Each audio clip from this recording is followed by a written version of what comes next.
Baik, Jokowi sendiri itu pasti aklamasi, yang kedua bisa jadi putra Jokowi, atau yang ketiga orangnya Jokowi, Pak Bahlil atau nama lain. Begitu baik Mas Wilson. Hanta, tapi ada yang menarik kejadian waktu di IKN pada saat setelah sidang kabinet. Kita akan saksikan kejadian yang menarik ini bersama. Pak Bahlil nggak butuh kursi.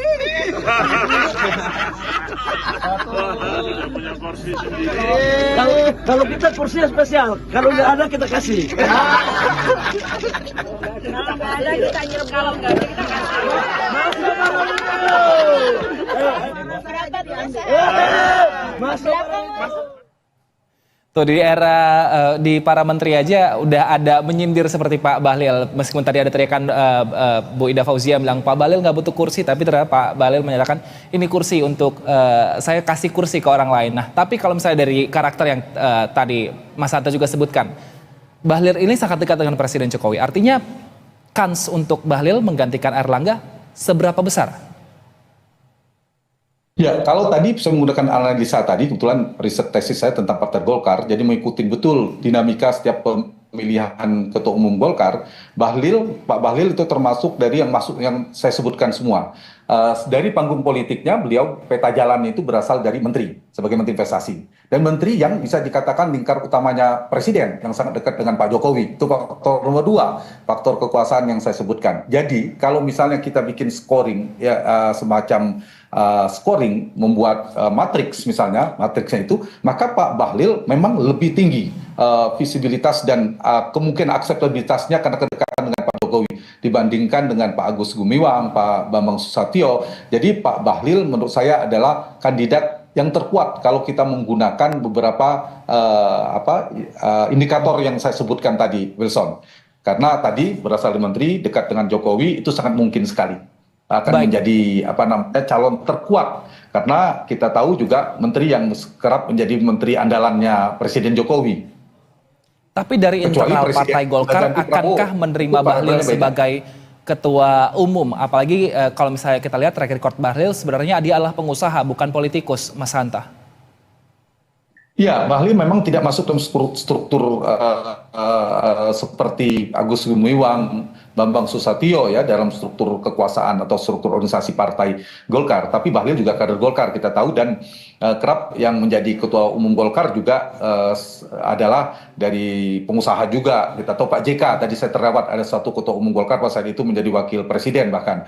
Pak JK, kemudian Pak Abu Rizal Bakri, kemudian Pak Setia Novanto dan sebagainya. Jadi basis Pak Bahlil dari sisi kepengurusan memang di bawah Pak Agus Gumiwang dan Pak Bambang Susatyo. Tapi di variabel lainnya, kedekatan dengan presiden yang sedang berkuasa, basis pengusahanya, kemudian juga faktor dia juga menteri, kecuali baru ya, bukan menteri dan termasuk kader anggota Golkar setahu saya, dan itu membuat Bahlil menurut saya cukup besar peluangnya. Persoalan akseptabilitas kepada pengurus Golkar mungkin Bahlil tidak lebih tinggi dibandingkan Pak Agus Gumiwang, Pak Bambang Susatyo, apalagi Pak Doli Kurnia, karena termasuk yang tidak di struktur kekuasaan. Tapi lagi-lagi Wilson, bicara Golkar tidak sepenuhnya dilihat dari pemilik suara. Kalau pemilik suara DPD saja, pemilik suara itu adalah penentu jejaring organisasi, mungkin Pak Bahlil bisa kalah dengan Pak Agus, Pak Bamsud, dan Pak Doli. Tapi ada satu variabel yang saya katakan tadi yang sangat menjadi cukup determinan bahkan, yaitu restu dan pengaruh kekuasaan. Jadi yang paling dekat sentimeternya dekat dengan presiden sedang berkuasa, itu yang paling berpeluang menjadi ketua umum Golkar. Dan faktor itu sepertinya masih berlaku sampai hari ini. Sejak era reformasi, pemilihan ketua umum Golkar sejak Pak Akbar Tanjung, Pak Abu Rizal Bakri, Pak Yusuf Kala, Pak Abu Rizal Bakri, Pak Setia Novanto, dan Pak Erlangga Hartarto. Semuanya mengalahkan orang-orang yang diameter atau berjarak agak jauh dengan kekuasaan. Pak Abu Rizal mengalahkan Pak Surya Paloh yang pada saat itu membangun isu untuk oposisi. Akbar Tanjung juga begitu, Pak JK juga begitu. Jadi faktor itu yang saya kira menjadi kelebihan Bahlil. Tapi saya kira kita berharap Golkar mengedepankan merit system, jadi yang terpilih adalah yang terbaik untuk masa depan Golkar. Jadi tetap harus ada komponen-komponen teknokratik yang harus dikedepankan dalam kontestasi suksesi di Partai Golkar ini. Baik, tapi kalau dilihat secara kedekatan, sebenarnya Airlangga Hartarto mungkin juga dekat dengan Presiden Jokowi. Mungkin kedekatannya tidak sedekat dengan Bahlil. Tapi mengapa akhirnya Airlangga menurut Anda mundur? Padahal momen pilkada sebentar lagi. Ini akhirnya juga momen krusial untuk Golkar untuk memenangkan suara di daerah-daerah, Mas Hanta. Iya, kalau kita lihat memang itu yang menarik ya. Sebenarnya menurutnya Pak Erlangga ini menjadi stimulus atau pintu masuk akan diadakannya Munas dipercepat, yang sebenarnya namanya Munaslup karena sudah mundur. Isu sebelumnya kan Munas di Desember 2024, kemudian ada isu yang cukup santer menekan tekanan untuk diadakan Munas dipercepat. Nah, kalau kita perhatikan, maka ada dua faktor ya yang sangat menentukan, sangat strategis terkait dengan ketua umum partai pada umumnya dan ketua umum Golkar termasuk. Ada dua momentum yang penting, yaitu penentuan calon kepala daerah, gubernur, bupati, wali kota di pilkada serentak lebih 500 daerah. Itu strategis, yaitu playernya ketua umum Golkar di partai Golkar. Yang kedua adalah menjelang pergantian pemerintahan. Itu si ketua umum memiliki hak prerogatif tanda petik menentukan siapa menteri yang akan dikirim kepada Presiden terpilih Prabowo Subianto. Nah, dengan posisi yang sangat strategis seksi ini ada dinamika, kita tahu ada mungkin terkait dengan nama beberapa calon kepala daerah, terutama daerah strategis Jakarta dan beberapa Jawa, itu mungkin yang menjadi trigger untuk dinamika itu muncul. Nah, karena itulah menyebabkan posisi panas, kursi panasnya Erlangga tergoyahkan, dan saya kira faktor mengapa akhirnya mengundurkan diri, kita tidak tahu apakah faktor internal atau faktor eksternal lebih banyak, tapi saya hendak memetakan, Wilson, faktor internal biasanya di Golkar itu menajamnya faksionalisme, faksionalisasi di internal Partai Golkar biasanya menjadi penyebab utama, dan itu cukup meruncing ya ketika ada dorongan isu ketika Golkar sempat ke Ganjar Pranowo di Pilpres, kemudian dievaluasi meskipun kinerjanya bagus tapi dibilang gagal, Pak Erlangga sebagai ketua umum gagal menjadi capres dan seterusnya. Jadi ada di internal, faktor internal faksionalisme yang menajam.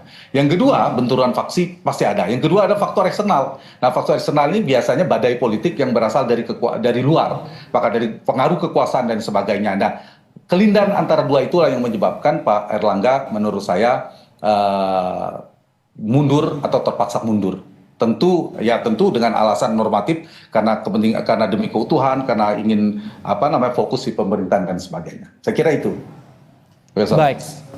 Baik, tapi kalau misalnya nanti akan terpilih ketua umum yang baru, seperti apa arah politik Golkar? Apakah masih akan sama di pusat dan juga di daerah, atau seperti apa, Mas Hanta? Dua hal, kalau dari pemerintahan saya kira tidak berubah ya, tinggal tetap di pemerintahan Pak Jokowi, lanjut akan mengusung Prabowo Gibran, dan tergantung pada siapa ketua umum baru, mungkin ada nama-nama menteri ya yang akan berubah, mungkin komposisi yang akan diusung nama menteri akan berubah. Yang kedua, secara umum mungkin banyak tidak dikoreksi nama calon kepala daerah, tapi yang mungkin dikoreksi adalah kepala daerah yang strategis. Seperti di Jawa misalnya, itu mungkin akan ada koreksi minor. Begitu. Baik. Nah, tadi Mas Hanta juga sempat menyebutkan bahwa karakter ketua umum Partai Golkar ini adalah dekat dengan pemerintah. Nah, sebenarnya kalau misalnya tadi Bahlil Lahadalia ini adalah calon kuat untuk menjadi ketua umum Partai Golkar, apakah memang pemerintah dalam hal ini mungkin Jokowi seberpengaruh itu kepada Partai Golkar sehingga mungkin Bahlil dinilai sebagai orang yang memiliki kans paling besar untuk menjadi ketua umum Partai Golkar? Ketua umum Golkar, seperti saya katakan tadi, Wilson, sangat ditentukan oleh siapa presiden sedang berkuasa hari ini. Dan kalau Munas Golkar diadakan sesuai jadwal Desember 2024, maka faktor Prabowo Subianto lah yang sangat menentukan dan determinan. Tapi karena ini Munas diadakan sebelum 20 Oktober, maka faktor Joko Widodo yang sangat menentukan. Kalau Pak Jokowi mengarah pada Bahlil, mungkin Bahlil akan jadi. Tapi kalau Pak Jokowi selain Pak Bahlil, misalnya Pak Bamsud atau nama lain, juga itu mungkin juga terrealisasi.